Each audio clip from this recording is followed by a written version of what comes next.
I don't know how he does it. What exactly was his role? He had to raise the money? Or? He had no role. No. Absolutely. But this no movie role. had to have one?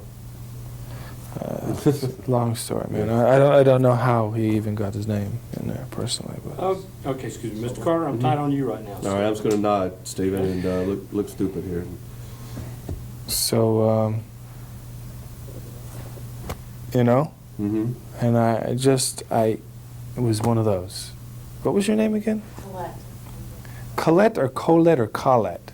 Anyway. Anyway? I say Colette. You say Colette. She has a nice Atlanta accent. No, I'm not from here. She's got some great stories about being named Colette, too. Oh, where are you from? I'm from, I grew up in Tennessee.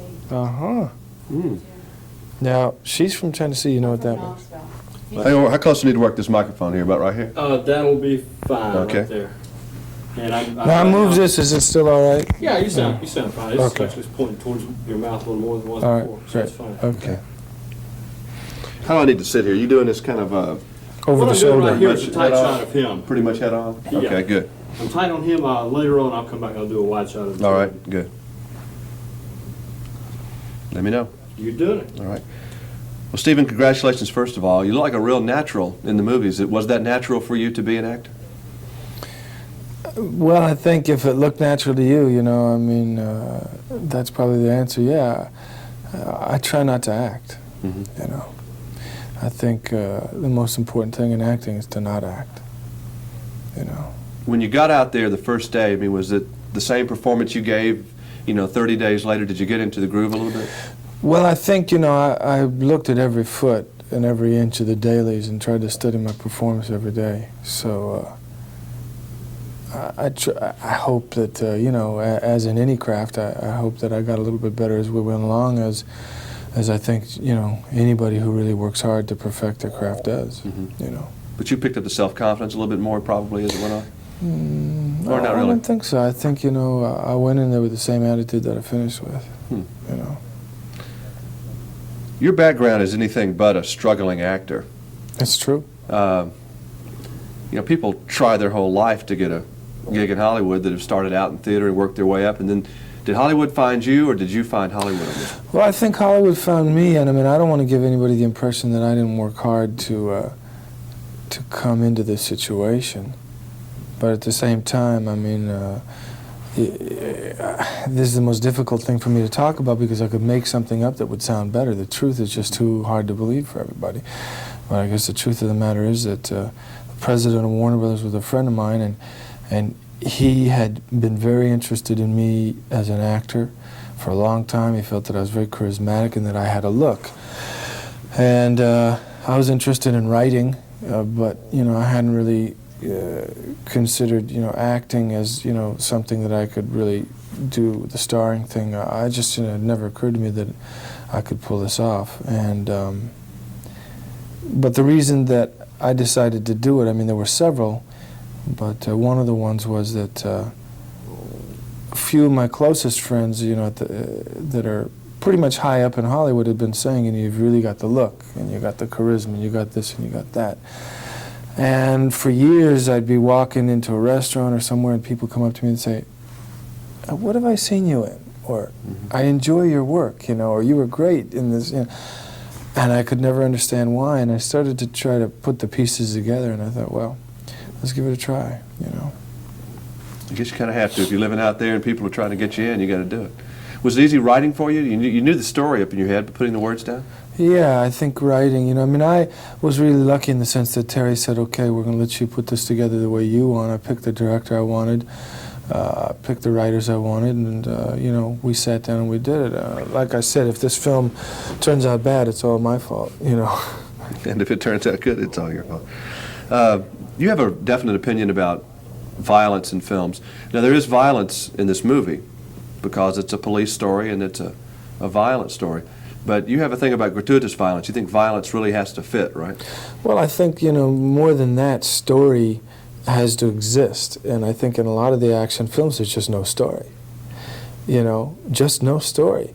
You know, a story to me has a beginning, a middle, an end. It's about something that people care about. It has sympathetic characters that are deep characters, you know, that are human. And, they're not cardboard. And I think once you have all that with a good structure, good characters, good story, then if the story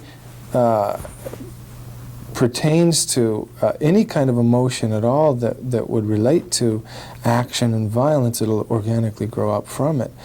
Gratuitous violence, to me, is usually the resort of those that don't have a story and they just want to rely on mindless entertainment, which is something that I don't want to do. And I think that in this film, just because there is action doesn't take away from the story, or it shouldn't. You know, a lot of times if a film has a lot of action, people will tend to look at it as only an action film. Well, this film, as I think you'll agree, Jimmy, has a lot of a story that people are real concerned about in current affairs today. It's about something that people are very concerned about. And I think if you took the action out of this film, you know, it would still stand on its own. And I don't think that it's fair that because a film has action in it, it doesn't get any of the acclaim that it normally would. I think if you took the action out of this film and it was just story, it would really, from a lot of the critics, get, you know, really wonderful critical acclaim, you know. But even the academies and you know, awards and critics, they all tend to think that if a film has action in it, it can't have a story, and I disagree. Yeah, and martial arts gets a bad rap too because it has been exploited in some movies before. Well, this film, as you know, has nothing to do with the martial arts, and no more than 3 Days of the Condor or Marathon Man. You know, there's a little bit of martial arts in it because that's something that I happen to know. But I too must agree with you. I think the bad rap is appropriate. I think that just about every martial art film I've ever seen has been impalatable. It's just like a cartoon. Yeah, they are a cartoon. I mean, they're disgusting. I mean, for me, I think that the martial arts is something of you know, wonderful substance with a great amount of philosophy and spiritual essence, not something to be exploited. And I think that never yet has anybody really portrayed the martial arts properly in film.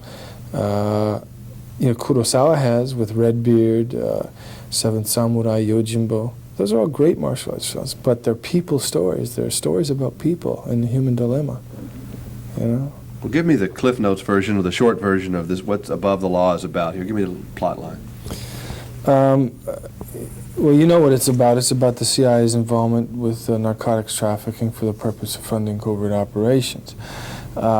Starts out in Vietnam with Nico being involved in an interrogation which he thinks is over military intelligence.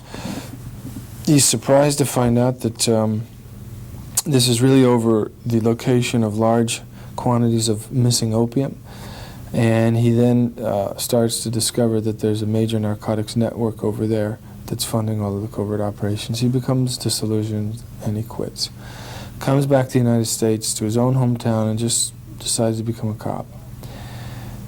In the process of being a cop, he gets involved with what he thinks is a routine coke bust. He climbs the ladder and comes across the same people that he knew in Vietnam trafficking the opium and heroin, are now involved in South and Central America with the cocaine, and that's they you know they don't want him around because they know that he knows, and they decide that they're going to have to try to terminate him, and they don't get away with it.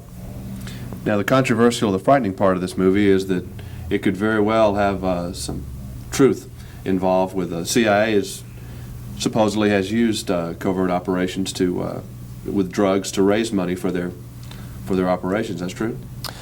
Well, I mean, you know, you know, it's been in the news an awful lot with Noriega, and I think with Ali North and the Iran-Contra hearings. You know, I think that a lot of that was about, you know, cocaine funding the Contras, even though that didn't come up in the hearings. I was saying earlier, some people stood up with a sign and said, ask him about the cocaine money. Naturally, they didn't, but that was the most important thing, you know, which was an outrage that they didn't. It's the same thing with Noriega, you know. People are saying he's been on the CIA payroll for 20 years. Well, figure it out. If he's been on the CIA payroll, who put him there, and, you know, who's he been working for, you know? Well, believability, I think, really is the key to this movie, and that's why I liked it so much. Tell us a little bit about yourself. Now, I've got all kinds of things written down. You You went to Japan at a relatively early age, but you're from the Detroit. Midwest? Detroit, yeah. What's the story about going to Japan when you were small? Well, I'd been interested in the martial arts from childhood. I'd seen the martial arts demonstrated when I was young, and I always had a dream to be able to go over to the Far East and study. And by the time I was 17, 18, I just went over there and ended up staying.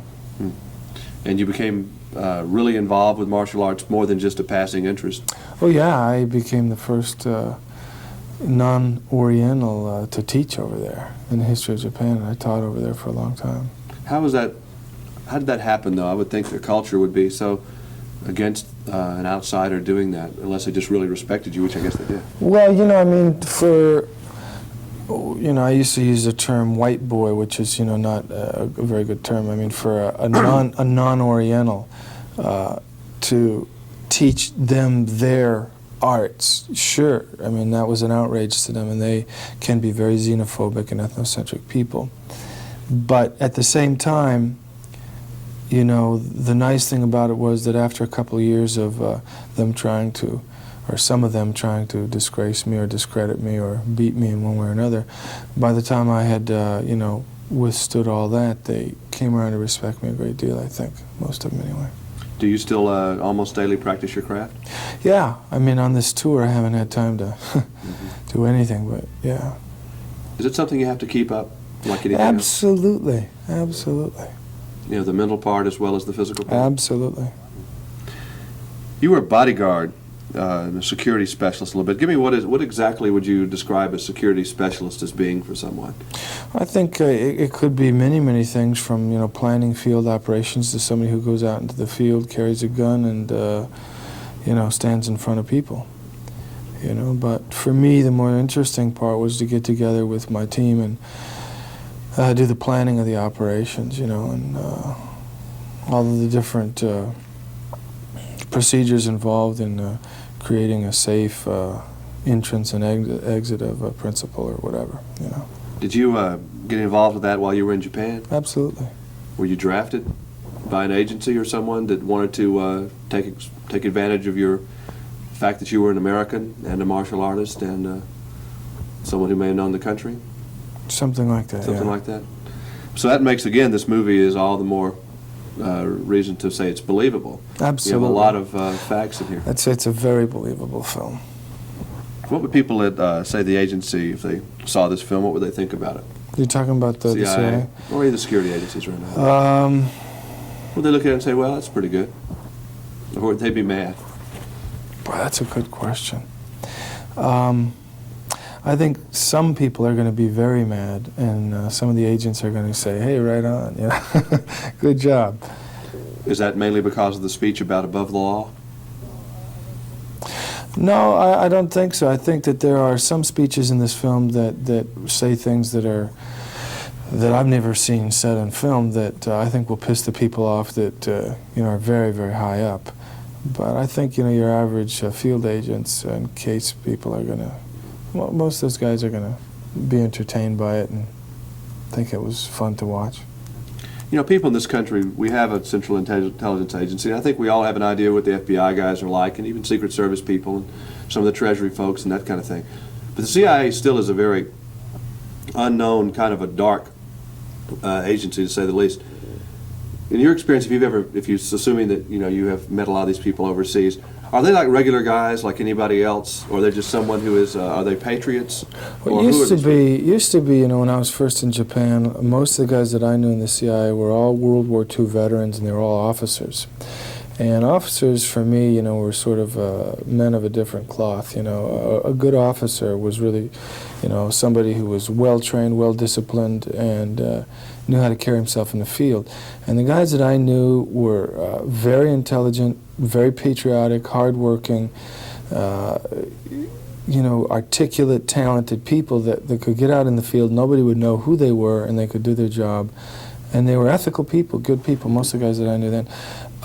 You're Jimmy Carter. When Jimmy Carter came in to power as president, there was a point where a bunch of case officers were pulled out of the field, and all of a sudden, after that point, the CIA seemed to really change, and some of the guys that were coming into the Far East after that seemed very, very different to me. They were, I don't know if they were, recruited at West Point or what, but there's two different kinds of CIA agents, I mean, actually there are several different kinds, but one kind is a kind of person who, you drop them into any country, anywhere, and they'll be able to adapt and get along and survive.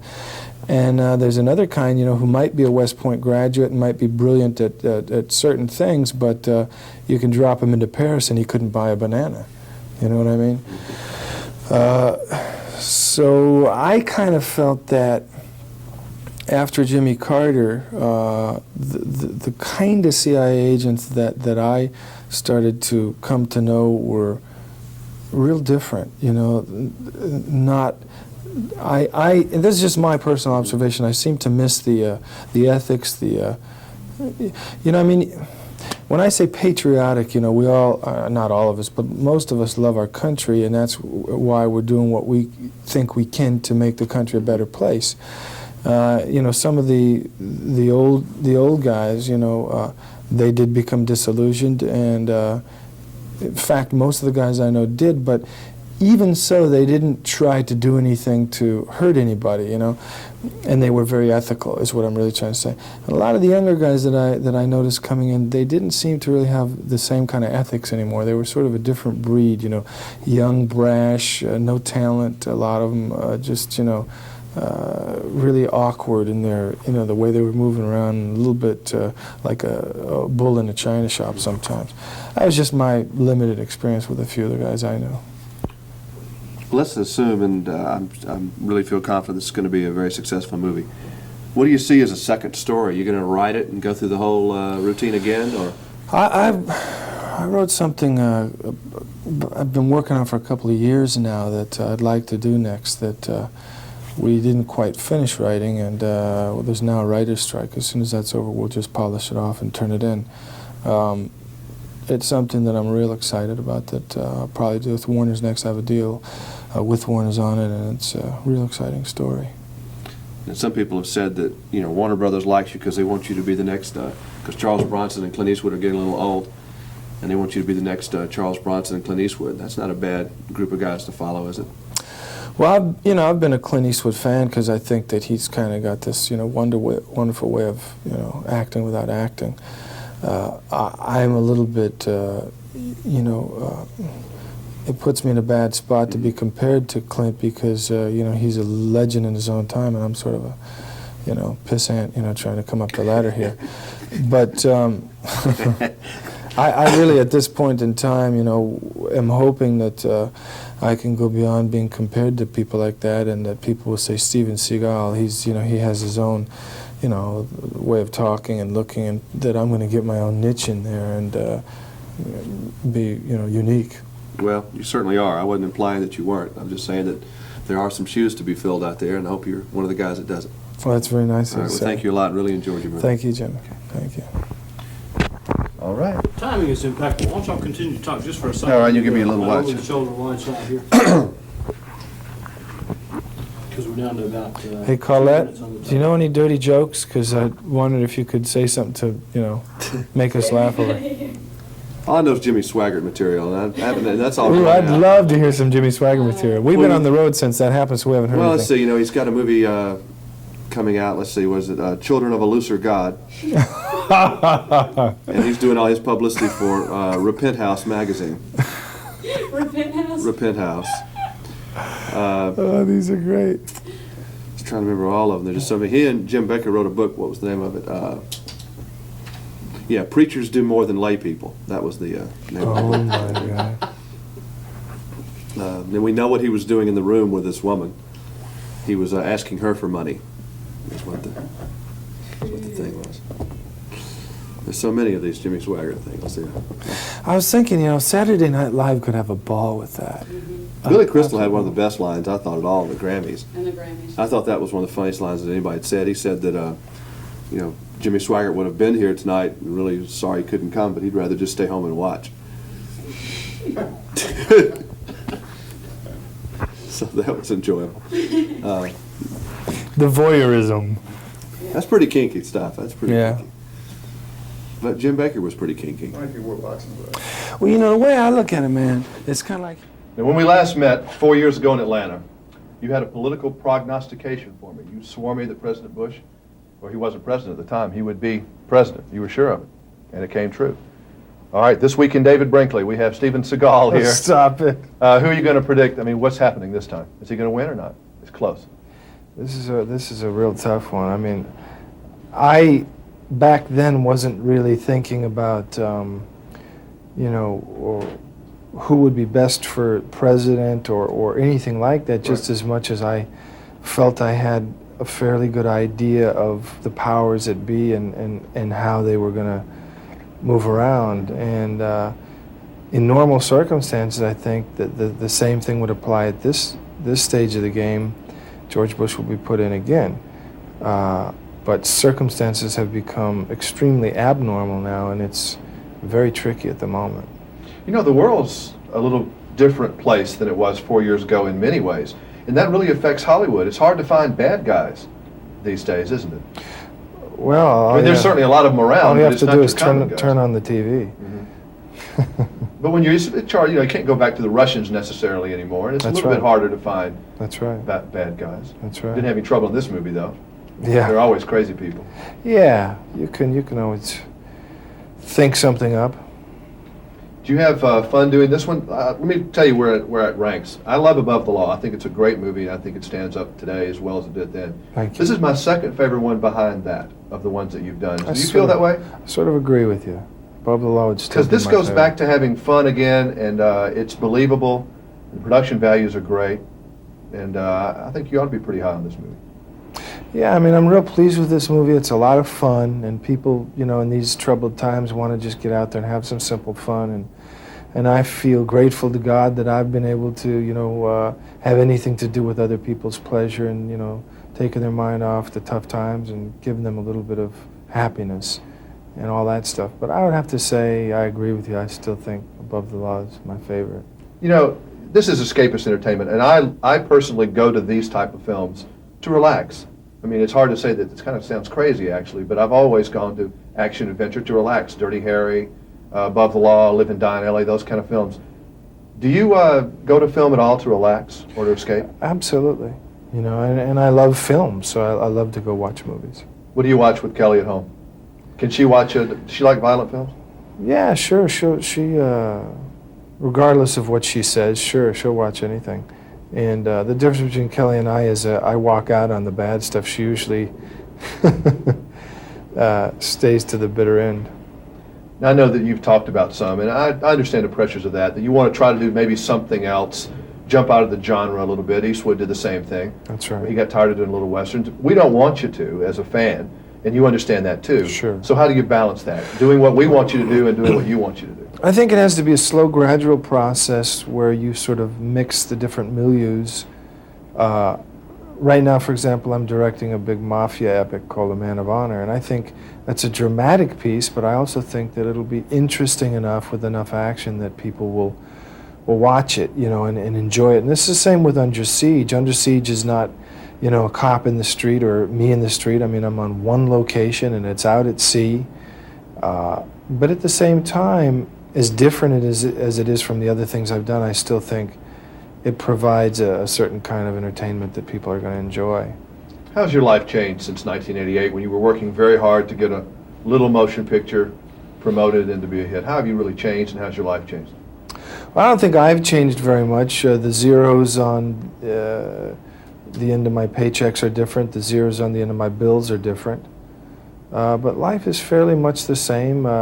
I've had, I would have to say the biggest change in my life is I have no ability to have any privacy now. We're bombarded with people trying to, get involved in our life in one way or another, and it's almost impossible to have any privacy. And we really strive to, get away and go up to our remote ranches and just ride horses and relax and work. Don't you in the miss garden. being out with the people, though, able to hang out and do the things you used to do?